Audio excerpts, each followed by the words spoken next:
Ayan, so good morning EIN. Kamusta? Masaya ba kayo na walang pasok? Or mas okay na nasa school kasi mas onti yung gagawin? So ayan, no choice. So okay, by the way, so ang new lesson nyo is annuity due. So again, ano ba si annuity due? So last time, di ba na-discuss ko po sa inyo is the present value, future value periodic payment of ordinary annuity. So kapag ordinary annuity, it means payments are made at the end. Di ba sabi ko sa inyo, ang ordinary annuity payments are made at the end or bawat katapusan. So ngayon, si annuity due, payments are made at the beginning. So, makikita nyo yan sa mga example. Pag nabanggit doon, at the end, start, ibig sabihin, ang sinusolve nyo annuity due. Pero, pag ang nabanggit doon is payments are made at the end, pag nabanggit doon is payments are made at the end, so it means, ang sinusolve nyo ay si ordinary annuity. So again, si annuity due, etong i-discuss natin ngayon, payments are made at the beginning. Nakuha po? So, ayan. Let's start. We have here present value of annuity due, wherein we have one formula, isa lang. For future value, we only have one formula din, just like before. Isang formula lang rin. Periodic payment, again, so, si periodic payment, meron ulit tayong formula na para kay future, kapag ang given ay si future value, and another formula for periodic payment if the given is for present value. So, eto, kung mapapansin nyo, meron siya dyang S due, A due. So, eto pong S due, again, si S due, formula po ni future value. Etong A due, formula, hindi formula, symbol. Ito pong A due, that is the symbol for the present value. Nakuha po? Okay, nakuha. Okay, next. Wait lang, paano ba next to? Ayan, next. We have here an example. So, sa example na tayo. So, hindi po lahat ng example babanggitin yung word na annuity due. So again, ano nga ang kailangan para masabi na annuity due? Makikita nyo doon, payments are made at the beginning. Nakuha po. So ito, let's answer example 5. Okay, so okay, ano pinapahanap pala muna? So pinapahanap sa atin is the present value of annuity due. Ano si 2,000? So, sa formula natin, sa formula ni present value, ang pera lang doon ay si regular payment. So, syempre, 2,000 is your regular payment. Si 5%, of course, that is your rate. Ito ay si capital R. Kikita ba? Ito ay si small r. And we have here semi-annually, wherein M, burahin natin, ulit. So, semi-annually, M is equal to 2, kasi semi-annually. So, next, ano naman ang ating value ng time? So, yun yung time natin. T is equal to 2. Nakuha po. So, mayroon tayong rate, 5%. Semi-annually, M is equal to 2. Capital R, or the periodic payment is 2,000. And the time is 2 years. So, ayan. So, are you ready to answer? Kasi mamaya, next example, kayo na. So, let's try to solve example number 5. So, sagutin natin dito sa notes. Ay, ano nangyari? Wait lang. Ayan, nawala na. Ayan. Ako. Paano to? Wait lang. So, ayun yung formula natin. Yun yung formula. So, wait lang. Ayusin lang natin tong image. Para, paano mag-attach?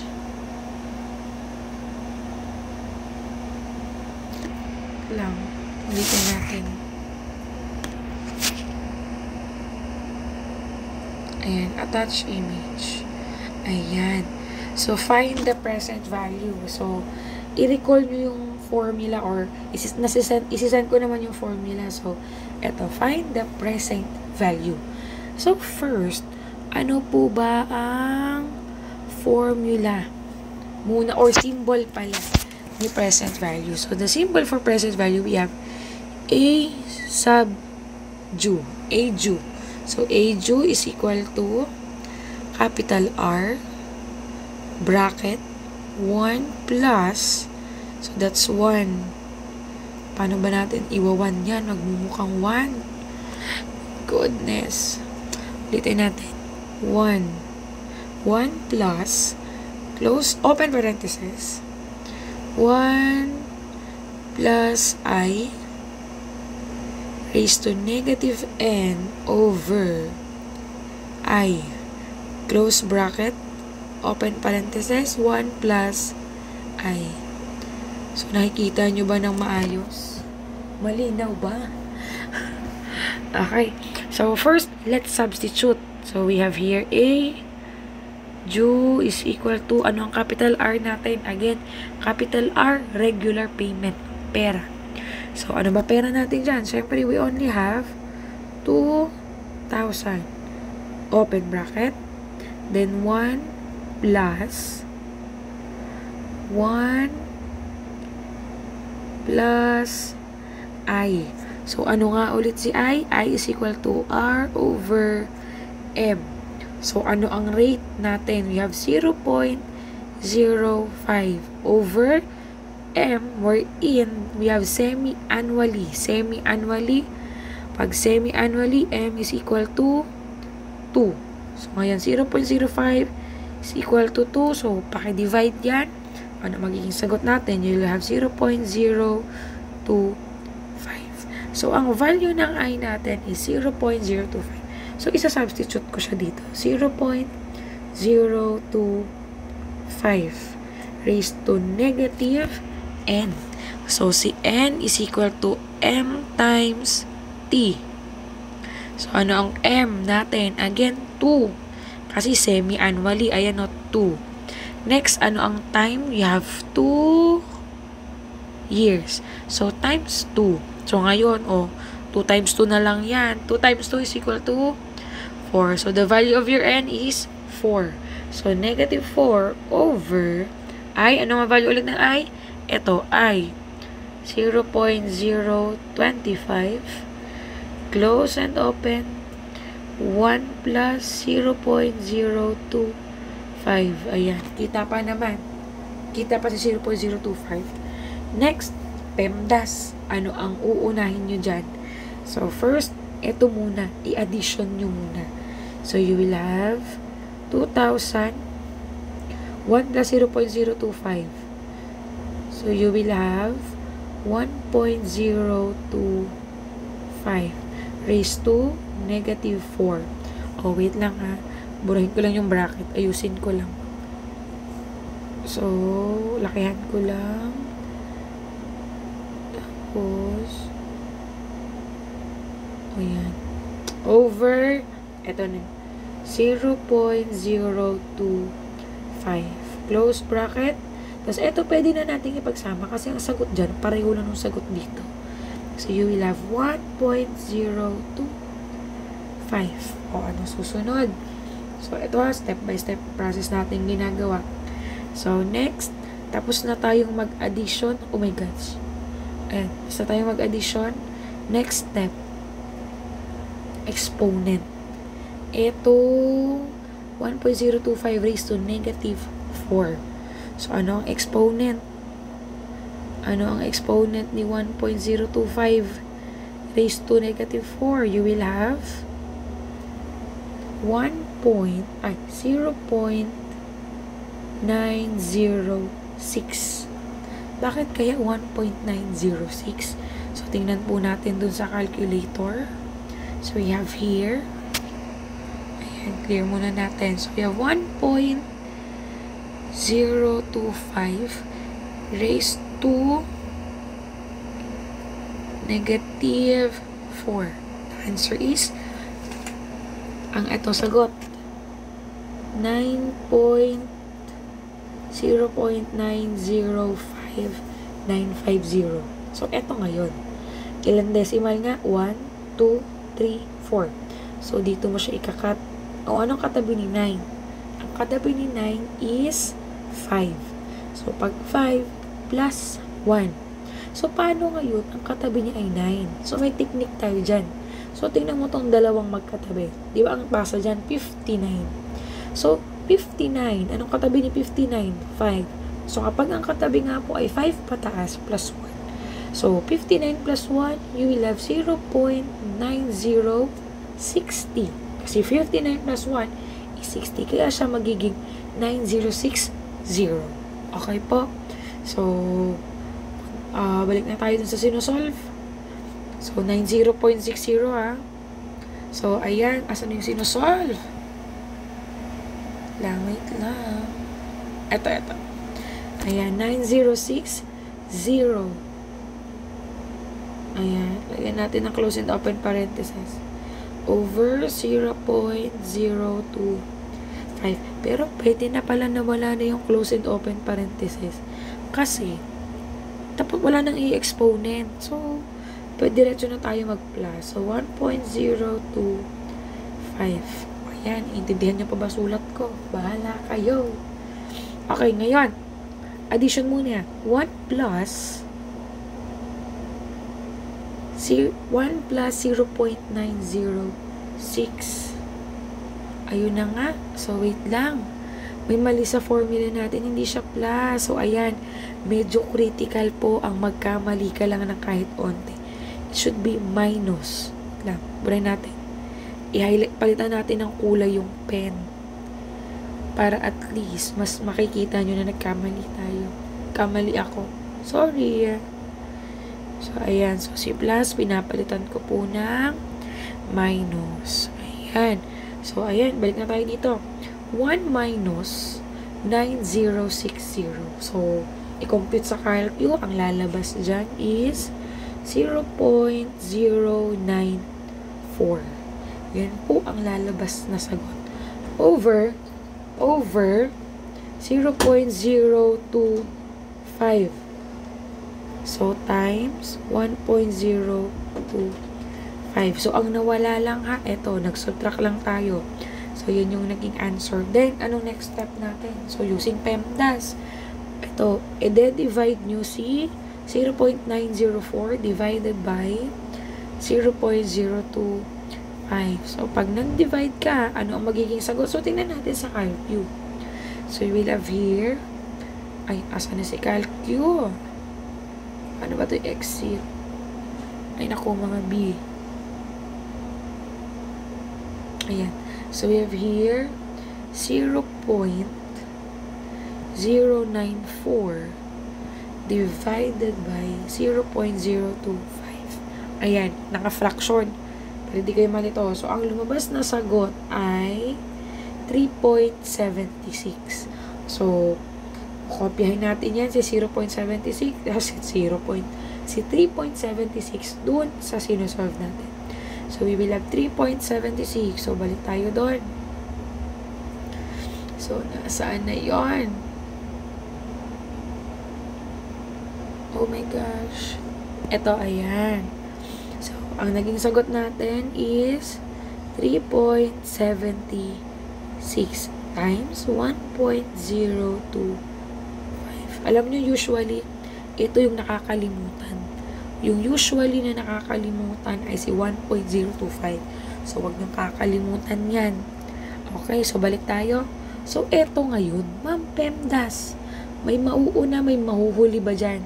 So, pwede ba namin ipagsabay na to? Uunahin muna natin yung dalawa? Or etong dalawa muna? Or etong tatlo sabay-sabay na? So, ngayon po, pwede nyo ipagsabay-sabay yung tatlong yan. So, puntahan natin ulit si calculator. Ayan, si calculator. So, puntahan natin ulit si calculator. Ang meron doon, 2,000. Oh, wait lang.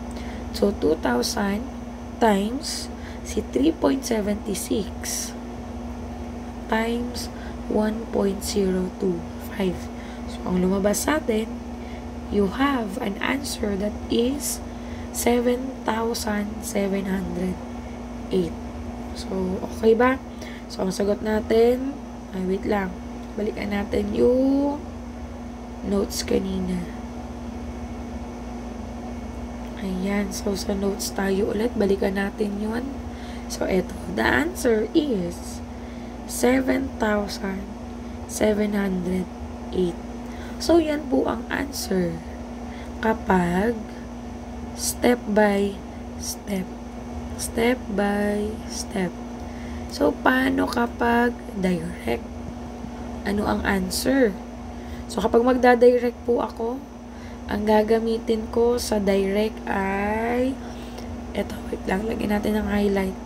Ito, ayan. Ito ang gagamitin ko sa direct. So, kukopyahin ko yan dun sa calculator. So, balikan nyo na lang to. I-screenshot nyo to. Tapos, tingnan nyo kung pareho sa calculator na lalabas.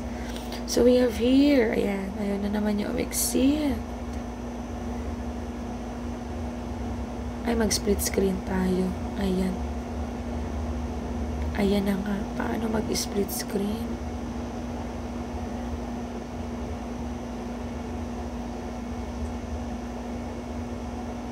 Ayan na. Sorry na, guys. Dito tayo. So, split screen. Ayaw niya mag-split screen. Sorry. So, dito tayo na lang. So, ayan. So, input ko yun na yung kanina, yung 1.025.